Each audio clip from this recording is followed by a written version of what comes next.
नमस्कार दोस्तों, स्वागत है आपका हमारे यूट्यूब चैनल में। आज हम आपके सामने भक्त बंधु महंतो जी का जीवन परिचय लेकर आए हैं। भक्त बंधु महंतो जी भगवान जगन्नाथ के बहुत बड़े भक्त थे। उन्होंने अपने जीवन को भगवान जगन्नाथ के चरणों में समर्पित कर दिया था। भक्त बंधु महंतो जी उड़ीसा के याजपुर गांव के रहने वाले थे। उनके परिवार में जीवन यापन का कोई साधन नहीं था, इसलिए वो भिक्षा मांग कर ही अपने और अपने परिवार का पालन पोषण किया करते थे। उनके परिवार में उनके साथ उनकी पत्नी और 2.5-3 साल की छोटी सी बच्ची थी। भक्त बंधु महंतो जी रोजाना 3-4 घरों में भिक्षा मांग के लाते और उसी से अपने परिवार का उदय पालन किया करते थे। उससे ज़्यादा घरों में भिक्षा मांगने के लिए नहीं जाया करते थे। दोस्तों, जैसे जैसे वो भिक्षा मांगने के लिए गाँव में नगर में जाते थे, उन्हें जहाँ भी सत्संग होता दिखाई देता तो वे वहाँ बैठकर सत्संग सुना करते थे। और सत्संग सुनने से उन्हें इस बात का ज्ञान हो गया था कि इंसान का जन्म भगवत प्राप्ति के लिए हुआ है, इसलिए हमें भगवत प्राप्ति के लिए कोशिश करनी चाहिए और भगवत प्राप्ति के मार्ग पर चलना चाहिए। सत्संग में ही उसे यह ज्ञान हो गया था कि हमें जप नाम जरूर करना चाहिए। अब वह रोजाना भिक्षा मांगने के लिए जाएं और भिक्षा मांगने के बाद, भोजन करने के बाद अपना जप नाम करना शुरू कर दे और हरि कीर्तन करते रहें। इसके लिए उसने अपनी पत्नी को भी बताया था कि तुम्हें भी जप नाम जरूर करना चाहिए। पत्नी, जो उसकी पतिव्रता थी और आज्ञाकारी थी, वह उसकी आज्ञा के अनुसार जप नाम करना शुरू कर देती है और अपने पति के साथ कीर्तन करती रहती है। दोस्तों, जिस परिवार का सदस्य भगवत प्राप्ति के लिए राह पर चल देता है, उसे अपने परिवारजनों को भी भगवत प्राप्ति के मार्ग पर ले जाने के लिए कहना चाहिए। उन्हें बताना चाहिए कि उन्हें जप नाम जरूर करना चाहिए। वह चाहे वह 2-4-5 मिनट के लिए जप नाम करें, लेकिन उन्हें जप नाम जरूर करना चाहिए। चाहे वह पीछे से उस व्यक्ति का तिरस्कार कर रहे हैं, लेकिन उन्हें जप नाम के लिए अपने परिवार को प्रेरित करना चाहिए, क्योंकि जप नाम से कोई बड़ा नाम नहीं और उससे बड़ा कोई पुण्य नहीं। दोस्तों, भक्त बंधु महंतो जी को यह दृढ़ विश्वास हो जाता है कि उसे भगवान दर्शन अवश्य देंगे, भगवान जरूर मिलेंगे, इसलिए वह भगवत प्राप्ति के मार्ग पर चल देता है। अब कुछ 1-2 दिन उसे भिक्षा नहीं मिलती है, जिसके कारण उसे भूखा ही सोना पड़ता है।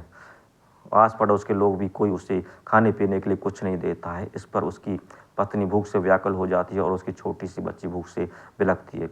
इस बात से परेशान होकर, दुखी होकर भक्त बंधु महंतो जी अपनी पत्नी से कहते हैं कि आज मैं तुम्हें अपने यार के वहाँ ले जाता हूँ। मेरे यार का नाम दीन बंधु है। वह बहुत पैसे वाले हैं और वो उन राजमहल में रहते, वह हमारी मदद जरूर करेंगे। इस पर उसकी पत्नी कहती है, मैंने आज तक आपके किसी यार दोस्त के बारे में नहीं सुना। ये नया दोस्त आपका कहाँ से पैदा हो गया, कहाँ से निकल के आ गया? आज तक आपने मुझे किसी यार दोस्त के बारे में नहीं बताया। वह अपनी पत्नी से कहता है कि मेरे जो यार का जो घर है, यहाँ से 4-5 दिन का रास्ता है और 4-5 दिन रास्ता हम वहाँ पहुँच जाएंगे।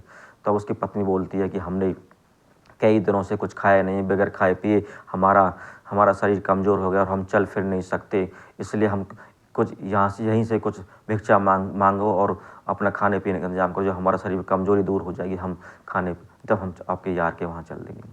लेकिन वह जिद करता है और अपनी पत्नी को अपने साथ चलने के लिए मना लेता है और उसकी पतिव्रता पत्नी होती है और आज्ञाकारी होती है। उसके कहने पर अपनी छोटी सी बच्ची को गोद में लेकर चल देती है। अब भक्त महंतो जी अपने यार की नगरी के रास्ते चल देता है। दोस्तों, रास्ते में वह पेड़ों के कच्चे पत्ते अपनी पत्नी को खिलाता है, अपनी बेटी को खिलाता है, खुद खाता है।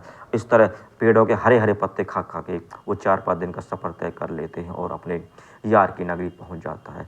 यार की नगरी जब पहुंचता है तो वैसे अपनी पत्नी को जगन्नाथपुरी भगवान के मंदिर के सामने खड़ा कर देता है और कहता है, यह है मेरा यार, ये देख लो। वह पत्नी जब मंदिर पे खड़ी हो जाती है, कहती है कि यह कैसा यार है, यह कैसा विचित्र यार है, यह हमारी कैसे मदद करेगा? यहाँ तो हमें खाने के लाले खाना भी मिलना मुश्किल हो जाएगा।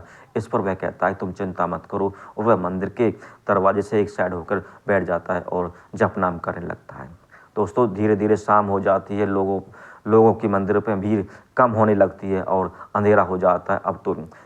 अब तो मंदिर के पुजारी भी पूजा करके और मंदिर का पट बंद करके अपने घर जाने की सोचने लगते हैं, घर जाने लगते हैं। तो उसकी पत्नी कहती है कि अब तो मंदिर के पट भी बंद हो गए, अब हमें खाना कौन देगा, खाना कहाँ से मिलेगा? इस पर भक्त बंधु महंतो जी कहते हैं, तुम चिंता मत करो, मेरे दोस्त, मेरे यार मुझे खाना जरूर देंगे। तो वह मंदिर के पीछे चला जाता है, जहाँ प्रसादी के बर्तन धोए जा रहे थे। प्रसादी के बर्तनों की धोए जा रहे थे। वहाँ मोरी का पानी, धुले हुए बर्तनों का मोरी का पानी आ रहा था और वहाँ पे एक कुंडेला बना हुआ था, जहाँ पर वह पानी इकट्ठा हो रहा था।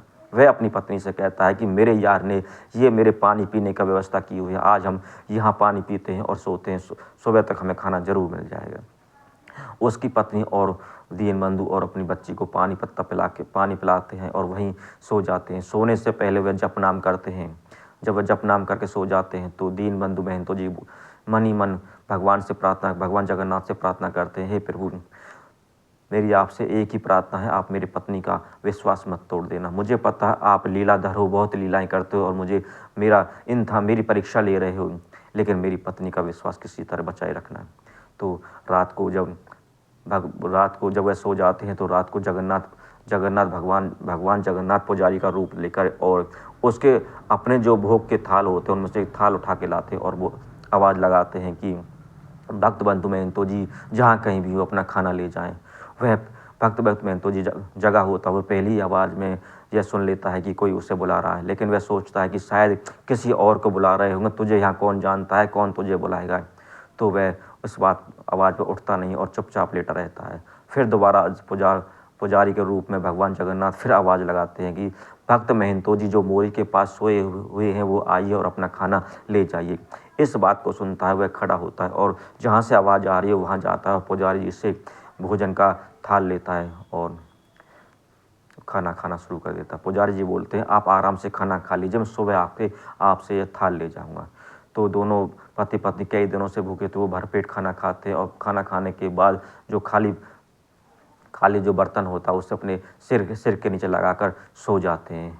अब वो भरपेट खाना खाते हैं तो उनको गहरी नींद आ जाती है। सुबह जब पुजारी जी मंदिर आते हैं तो मंदिर के अंदर जब भोग का सामान, भोग के थाल को और भोग के पकवान को देखते हैं तो वो वहाँ पे बिखरा हुआ मिलता है। इससे देख के पुजारी जी बोलते हैं कि मंदिर में चोरी हुई और इधर उधर तलाशी लेना शुरू कर देते हैं। जब वह भक्त महंतो जी के जहाँ सोए तो वहाँ उनके सराने उसको थाल को देखते हैं तो वह जगाते हैं और कहते हैं कि तुमने मंदिर में चोरी की है, ये भगवान जगन्नाथ का थाल है, तुमने चुराया है। तो वह भक्त महंतो जी कहता है कि मैंने कोई चोरी नहीं की, मंदिर का कोई पुजारी आया था और मुझे इस थाल में पकवान और भोजन दे गया और मुझे कहा कि ये तुम्हारा भोजन है, कर लीजिए। तो हमने उनके कहने पर भोजन किया और उन्होंने कहा कि सुबह ये थाल मैं तेरे से ले जाऊँगा, और मैंने इस थाल को अपने सिर के नीचे लगा के सो गया। इस पर कुछ पुजारी तो बोलते हैं कि इसने चोरी की है, ये झूठ बोल रहा है, लेकिन कुछ पुजारी बोलते हैं जब मंदिर का ताला टूटा नहीं, ताला खुला नहीं, तो इस आदमी ने चोरी कैसे कर ली, ये शायद भगवान जगन्नाथ की कोई लीला होगी, वही कोई लीला दिखा रहे होंगे हमें।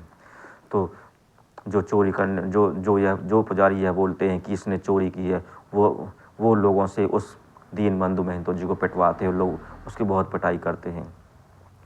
लेकिन दूसरी तरफ उसी जगन्नाथपुरी का राजा होता है प्रताप रुद्र जी, वह भी भगवान जगन्नाथ का बड़ा भक्त होता है। उसके सपने में भगवान जगन्नाथ आते हैं और कहते हैं कि तुम्हारी नगरी में मेरा एक भक्त मेरे भक्ति बहुत ज़ोर से लोग पिटाई कर रहे हैं और उसे चोरी का इल्ज़ाम लगा रहे हैं। उसने यह चोरी नहीं की, उसे ये भोजन का थाल मैंने ही दिया था और उससे कहा था कि सुबह ये थाल को मैं तुमसे ले जाऊँगा। वह राजा प्रताप रुद्र उस जगन्नाथपुरी के मंदिर में आता है और वहाँ पुजारी जी उन लोगों से कहता है कि रुक जाइए, आप इन्हें मारिए मत। भगवान जगन्नाथ जी मेरे सपने में आए थे और मुझसे उन्होंने कहा था कि यह भोजन का थाल मैंने ही अपने भक्त को दिया था और इन्होंने कोई चोरी नहीं की है, और मैंने इनसे कहा था सुबह मैं ये थाल आपसे ले जाऊँगा। तो यह बात सुनकर जो पुजारी ये कह रहे थे कि ये भगवान की कोई लीला है, इन्होंने कोई चोरी नहीं की, वो कहते हैं हम तो पहले ही कह रहे थे कि मंदिर का ताला टूटा नहीं, ताला खुला है, ये मंदिर में चोरी कैसे करते, ये भगवान की ही कोई लीला है, भगवान ने कोई लीला की है जिससे थाल इनके पास आ गया है। तो वो राजा के कहने पर उसे छोड़ देते और राजा जब कहते हैं कि भगवान जगन्नाथ ने मुझे सपने में कहा है कि आज से मंदिर का कार्यभार और जो भी खर्चा पानी है भक्त महंतो जी ही देखेंगे और कोई नहीं देखेगा। तो पुजारी जी सुनकर हैरान हो जाते हैं और भक्त महंतो जी को मंदिर का कार्यभार संभालते हैं और उसे खर्चा पानी देखने के लिए बोल देते हैं। तब से लेके आज तक जगन्नाथपुरी के मंदिर का खर्चा पानी का कार्यभार भक्त महंतो जी के परिवार के लोग ही देख रहे हैं। दोस्तों, कैसी लगी आपको हमारे भक्त महंतो जी का जीवन परिचय? वीडियो को पूरा देखने के बाद कमेंट जरूर कीजिएगा कि आपको किस तरह की हमारी यह कहानी लगी। चैनल को सब्सक्राइब कीजिए दोस्तों, जिससे हमारा हौसला बढ़ता रहे। धन्यवाद।